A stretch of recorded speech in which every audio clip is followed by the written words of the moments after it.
Hello, everyone, and welcome to Spotlight North Carolina Cooperative Extension. I'm your host, Rebecca Benton. North Carolina Cooperative Extension is comprised of two land-grant universities, NC State University and NC A&T State University. We are located in all 100 counties. Now today, I have with me special guest, or returning special guest, Chef John Latour. Chef John Latour, thank you so much for being with us today. Thanks, Rebecca. Thanks for having us back. Yeah, and so what kind of surprises are we doing today? Well, so we're getting into the holiday season, and so I thought I'd do today several really quick and easy recipes to take to a potluck or to a family outing or just have around the house during the holidays. Absolutely. So we'll call it holiday snack ideas? Yeah, that's a good idea. Yeah. So what's our first recipe? All right, so the first thing we're going to do, we're going to make a pumpkin pie dip. This is going to be something that you can throw together super quick. Takes a little bit of no time. Even the kids could do this. I've got a can of pumpkin here, and I'm just going to dump that in my bowl.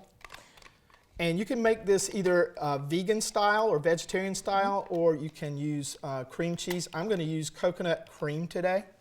And one thing I love about that, and I'm not trying to interrupt you here, is that pumpkin is such a healthy dish. It's got a lot of vitamin A in there, and it's really good for you. Yep, got the carotene and all those other good things. This is about a cup. This is 1 can of pumpkin, and about a half a cup of full-fat coconut cream, unsweetened, so you're not adding anything extra to it. And we're just going to stir that up a little bit, and we're not going to whisk all this through because it just takes a little bit. If you decide to use, you can use cream cheese, or you could use Greek yogurt. Greek yogurt's going to change the profile just a little bit. Now I'm going to add my spices. I'm going to start with a little bit of brown sugar. I was going to ask you about the Greek yogurt in there. Would you suggest doing like a plain Greek yogurt, or would you do like a vanilla? I would probably just use, for the extra flavor, use some vanilla. That would be fine. I put a little bit of brown sugar, about 2 tablespoons, and then some nutmeg and some cloves. These are about a teaspoon of each, about a 1/4 teaspoon, and then some cinnamon. That's about a full teaspoon there. And then I'm going to finish this up with some maple syrup and some vanilla. Okay, this one here. So we're going to put a little bit of maple syrup in that guy. And that's it. And we just stir that up. Like I said, if you're using cream cheese instead of the coconut, probably want to use a hand blender or a blender of some type. Would you let your cream cheese soften at room you temperature? want to let that get up to room temp. I find that when I'm making things like cheesecakes and stuff like that room temp. Yep, that always does really much better, right? It's not coffee, so. And this is just, I mean, that's it. You're done. You can do this like, the day of. Put it in the refrigerator, let it sit. It does a little bit better after it sits a little bit, gets all the spices to kind of work through it. And how long would you allow it to sit in the refrigerator Just to an incorporate hour. that? About an hour? About an hour, before? maybe 2. Yeah. I did this one last night, getting ready, but you could do it a day ahead if you wanted to. It keeps really well. It's just fine sitting in the refrigerator like that. So that's that one. So before we move to let's talk a little bit about this right now. So we've got a healthy dish. We've got graham crackers with it. It's great to take to family gatherings. It's great to take to, or just to have at your holiday party. Yeah, at your holiday party. You can, I'm using graham crackers here, but you can use sliced fruit of any kind. Apples or pears would go good with that. Okay. If you wanted to fancy it up a little bit, and you want to kind of stay in that pumpkin pie theme, you could put little baby marshmallows over it, or chopped toasted pecans or something like that. You can toast it too, couldn't you? Yeah, Make absolutely. It look fancy. You can fancy that right on up, or leave it just like it is. Yep, absolutely. So, so that's what we did with this one today. Okay. All right. So this one's a little different. You may not have seen this done exactly the same way. We're going to take basically a salsa recipe, and we're going to turn it kind of holiday style. We're going to use pomegranate as our main ingredient. But the first thing I want to do with that, pomegranate kind of like instead of tomatoes. Instead of tomatoes, yeah. So I'm taking the tomatoes out, and I'm gonna put in some pomegranate. So I'm going to start with what I'm going to dress this with. I've got a couple of tablespoons of oil, and I use avocado oil because of the good fat. Right. And then a little bit of lime juice. Okay. About a tablespoon of lime juice. Get that emulsion going. And then a little bit of honey. Again, you could use honey. You could use agave. I do a little bit of agave there, a lot. And now tell me what to help the audience understand what emulsion is when you're doing emulsion recipes. is taking things like oil and water and getting them to come together. A good example of an emulsion is mayonnaise. So where you take eggs and oil and you put them together. And so what we're going to do here is we're just going to whisk this together till it comes together, till it makes an emulsion. Okay. A lot of your vinaigrettes are done that way. Okay. And that's really all. You just want to get it mixed together. Okay. And so now we just want to put it all in the bowl. I'm going to start with I'm using English cucumbers. So I'm about a half a cup there. Now, is there a reason why you chose English cucumbers? I like them. Because you like them? So it's more taste preference? Okay. Yeah, and I didn't peel them because I like to have the peels on it. I like the color. It really makes it pop. And you get the color out of it, too. I'm using a little shallot. You can also use red onions. And shallot is a little bit different. Like it's not as harsh as an onion, right? With the flavor. Right. And you just finely chop that. You see that on a lot of dishes, especially fish dishes. You'll see it done that way. I got a little bit of jalapeno. This is an optional thing. If you don't like the spice, don't put it in. But me and the spice are a good thing. Yeah, I like hot stuff. So. There you go. And then, actually, we'll chunk that up a little more then. Okay. And then we'll add our pomegranates. These are pomegranate seeds. This time of year, there are plenty of them out there. I always try to get the ones that are really lighter red, like this one, because it gets the seeds out easier. You just kind of cut the top off this end. And then Can you talk to our audience a little bit about choosing a pomegranate? Because Yeah. sometimes not everybody knows the right way to choose a pomegranate Yeah. when you're at the grocery store shopping, because they got some really deep red ones. They got the deep red ones. Yeah. And Tell those us are a little really, bit about those are nice, but if you're going to use it for, like to get them out or use them as a garnish or put them on something, try to get the ones that are lighter red. Okay. Because the seeds just come out easier. Okay. Be prepared that they do make a mess. So, put down some towels and things like that. Wear something that you don't want to get messed up because it will stain. So I always just use, and you want to get them kind of firm. There's a lot of membrane inside here. The seeds kind of sit in between the membranes. So really feeling it, and they're all going to pretty much feel the same unless they're just too overly ripe. But usually by the time they hit the stores, they're ready to go. Okay. All right. So I just, this is one full, all the seeds from one full pomegranate. It's about almost 2 cups. Yeah. You get a lot out of it. Now this is going to be super crunchy, which is okay.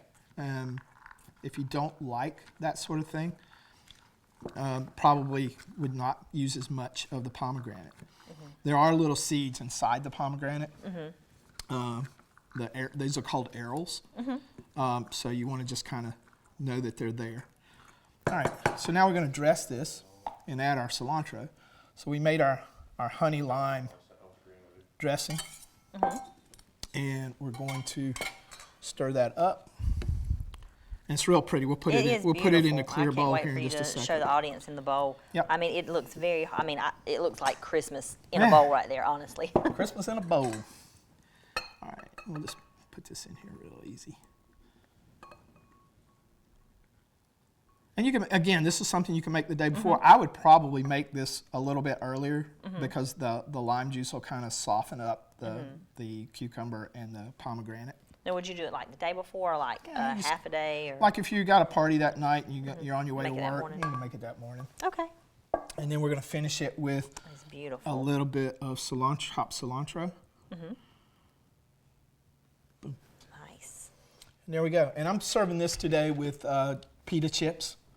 A little bit salt on the pita chips. You could use other things, crackers, anything like that. Okay. Well, I'm going to switch spots so you can introduce our last recipe and then talk a little bit about what you do and maybe get a chance to try some of these. Absolutely. So our last one is... Do you want to hold it? Got it. I was going to ask you if you wanted me to hold that, but you got plenty of room on the table. That's fine. So, everybody has, a preference of what they drink at the holidays. I'm a kind of a wine guy myself. We're going to make a non-alcoholic holiday punch that can be turned into alcoholic if you really want it to. But I'm going to throw some garnish in here. I'm going to throw a few lemon slices. And I have some apples. And I've soaked my apples in pineapple juice. And I'm just going to pour all that in there. So you're kind of double using because the pineapple juice will cause the apples not to turn, right? Right. So I found this works really well. I do a lot of classes this time of year. And I take a lot of apples on site, and so I've been soaking them in pineapple juice. And if you don't want that flavor, just rinse them off. But it does a really good job. I cut those apples last night.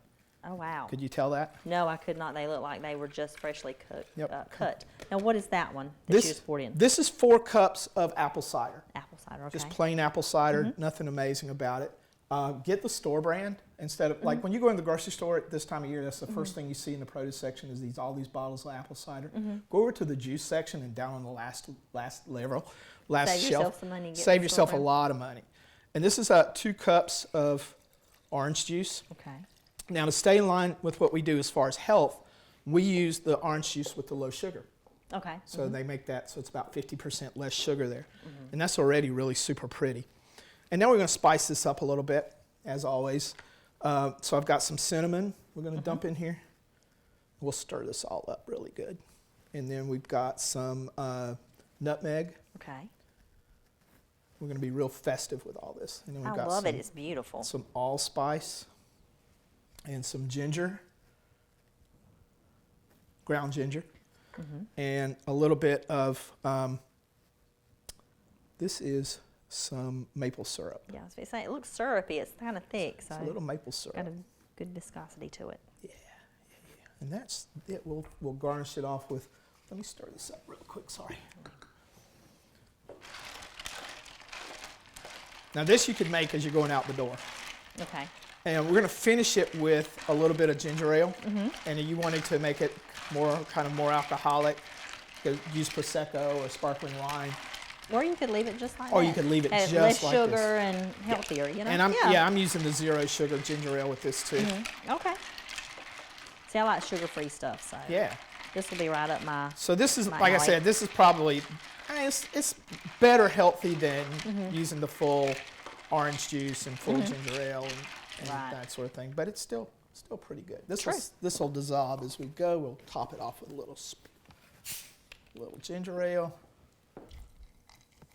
These look fabulous. I'm telling you, I love the orange slices in here. It's just Yeah. so... Yeah, and you So could good. use other fruit as well if you wanted to. Pears, sliced pears. We'll throw a few more apples in there now that we've got everything ready to go. We'll put our we want to garnish it with some cranberries. Sure. And we can put those in the cup. I got some cups around here somewhere. And we'll put this back on. This is the ice stick. Please don't run over. I have to pour a little bit into it. There you go. No, it actually made it. Oh, did it make it? It made it. So I'll pour a little bit out just so we don't. So don't overfill. Yeah. So these are actually very healthy, very nutritious holiday snacks Yep. or party favors you could Yep. have during this season. Yep. Now, Chef John, I want to try these. Okay. Are you good with that? Absolutely. Okay. Give it a shot. So this is the pumpkin dip, Yep. and it's been highly incorporated. So, oh wow, that is really good. This one's a little clove forward, but I liked it that way. So No, it's on point. It's great. yeah, I'd probably stir that up a little bit before you put it out. But I just pulled it straight out of the refrefrigerator and brought Well, it it with is us today. amazing. I mean, it's like all these pumpkin flavors are just Yeah, it's coming like together. pumpkin pie on a cracker. Yes, it is. It really is. Okay, I'm really excited about this. Wow, It's good. that is good. Okay, cool, excellent. I'm gonna add these, Okay, and I don't think you have any cups over here. I got one over there. Can I go I'll- get it? I'll grab it. Okay. I think we forgot to set them on our table. I know. Well, I have There you it go. there, and I Just a little bit. Let me try that. just a touch. At least it's sugar-free, so I don't have to worry about those extra. Mostly. Mostly, yeah, Mostly the sugars mostly. in the apple And the- cider. But That is amazing. it's pretty good. That is pretty good. That is pretty good. Chef John, these are some amazing recipes. Can you tell the audience just a little bit about your program? You work with, you partner with us at North Carolina Cooperative Extension, helping us with our youth, helping us teach nutrition to some of our adult families and Yep. some of our 4-H programs. Yep. So tell us a little bit about your eathealthy.org or So, eathealthync.org. EatHealthyNC.org is our website, and we have a lot of recipes like this up there. We work all over the state of North Carolina, just going into the communities and talking about good nutrition, good health, how we can take the food that we normally buy and turn it on its ear and make good healthy food out of it. So we've been busy this fall. We've done a lot of camps over the summer, and now we're working on the holiday stuff. So really cool.